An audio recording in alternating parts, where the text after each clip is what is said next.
السلام علیکم ناظرین، میرا نام امیر حمزہ ہے اور آپ دیکھ رہے ہیں خبرنامہ ٹی وی۔ سینیٹر مصطفیٰ نواز کھوکھر، عثمان کھوکھر اور حسن کھوکھر کے والد سابق ڈپٹی اسپیکر مرحوم حاجی محمد نواز کھوکھر صاحب کے چیلم کے موقع پر دعائیہ تقریب کا انعقاد کیا گیا، جس میں ملک بھر سے مشہور و معروف سیاسی و سماجی شخصیات نے شرکت کی۔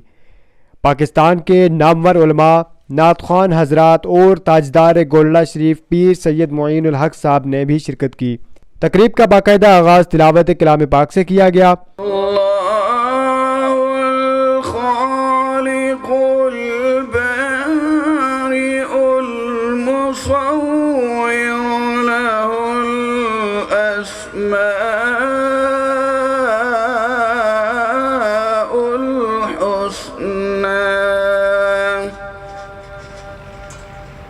اس کے بعد آقائے دو جہاں سرور کونین نبی آخر الزماں خاتم النبیین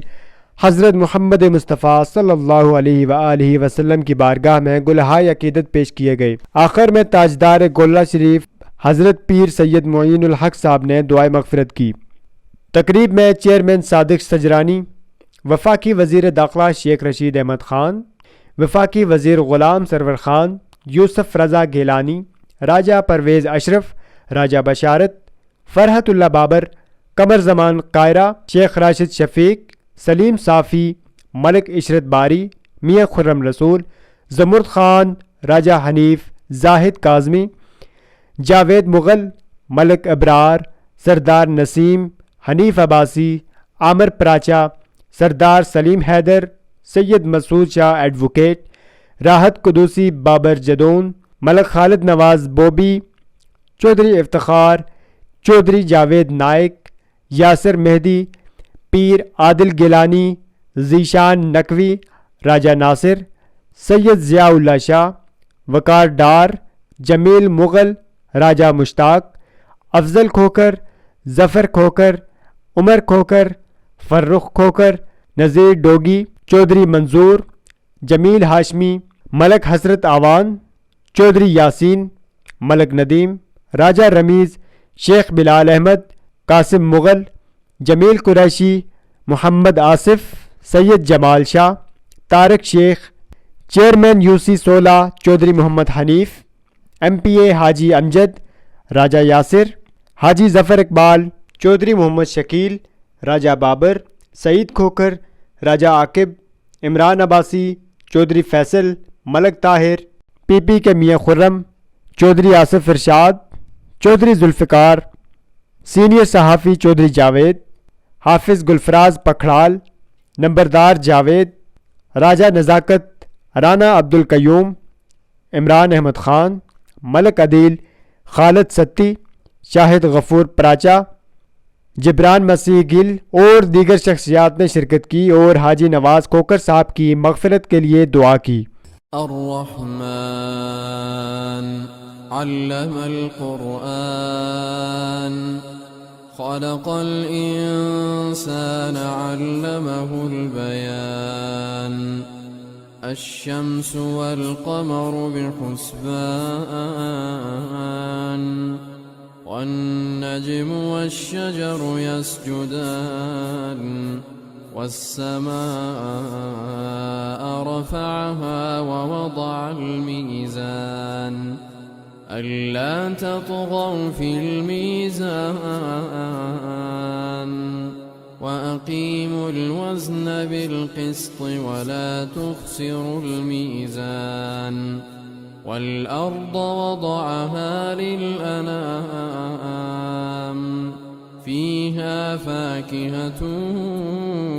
والنخل ذات الأكمام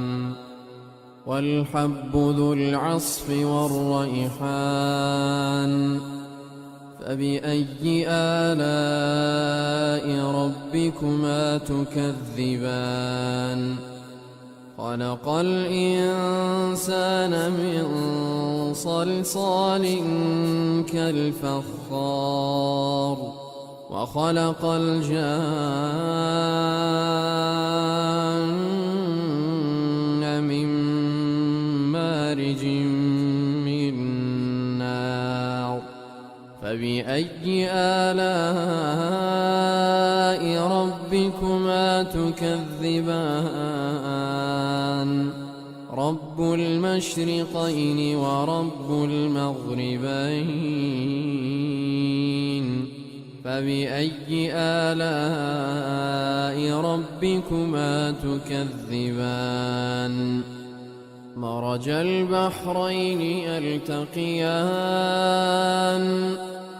بينهما برزخ لا يبغيان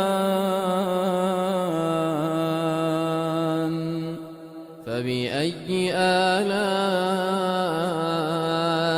ربكما تكذبان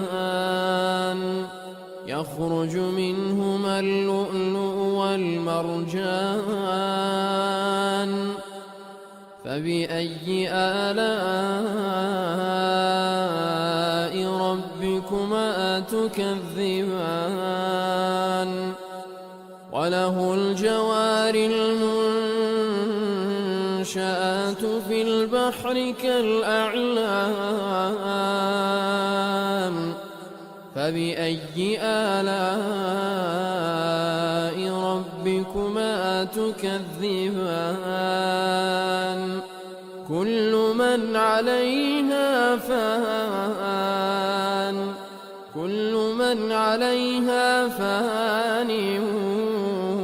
ويبقى وجه ربك ذو الجلال والإكرام فبأي آلاء ربكما تكذبان يسأله من في السماوات والأرض كل يوم هو في شأن فبأي آلاء ربكما تكذبان سنفرغ لكم أيها الثقلان فبأي آلاء ربكما تكذبان يا معشر الجن والإنس إن استطعتم أن تنفذوا من أقطار السماوات والأرض فانفذوا لا تنفذون إلا بسلطان فبأي آلاء ربكما تكذبان يرسل عليكما شواظ من نار ونحاس فلا تنتصران فبأي آلاء ربكما تكذبان فإذا انشقت السماء فكانت وردة كالدهان فبأي آلاء ربكما تكذبان فيومئذ لا يسأل عن ذنبه إنس ولا جان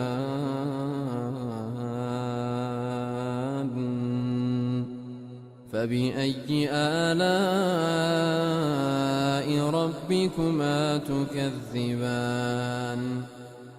يعرف المجرمون بسيماهم فيؤخذ بالنواصي والأقدام فبأي آلاء ربكما تكذبان هذه جهنم التي يكذب بها المجرمون يطوفون بينها وبين حميم آن فبأي آلاء ربكما ربكما تكذبان ولمن خاف مقام ربه جنتان فبأي آلاء ربكما تكذبان ذواتا أفنان فبأي آلاء ربكما تكذبان فيهما عينان تجريان فبأي آلاء ربكما تكذبان فيهما من كل فاكهة زوجان فبأي آلاء ربكما تكذبان متكئين على فرش بطائنها من استبرق وجنى الجنتين دان فبأي آلاء ربكما تكذبان فيهن قاصرات الطرف لم يطمثهن إنس قبلهم ولا جان فبأي آلاء ربكما تكذبان كأنهن الياقوت والمرجان فبأي آلاء ربكما تكذبان هل جزاء الإحسان إلا الإحسان فبأي آلاء ربكما تكذبان ومن دونهما جنتان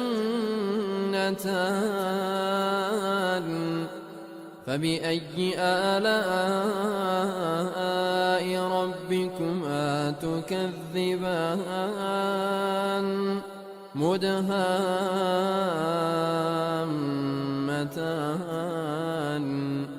فبأي آلاء ربكما تكذبان فيهما عينان نضاختان فبأي آلاء ربكما تكذبان فيهما فاكهة ونخل ورمان فبأي آلاء ربكما تكذبان فيهن خيرات حسان فبأي آلاء ربكما تكذبان حور مقصورات في الخيام فبأي آلاء ربكما تكذبان لم يطمثهن إنس قبلهم ولا جان فبأي آلاء ربكما تكذبان متكئين على رفرف خضر وعبقري حسان فبأي آلاء ربكما تكذبان تبارك اسم ربك ذي الجلال والإكرام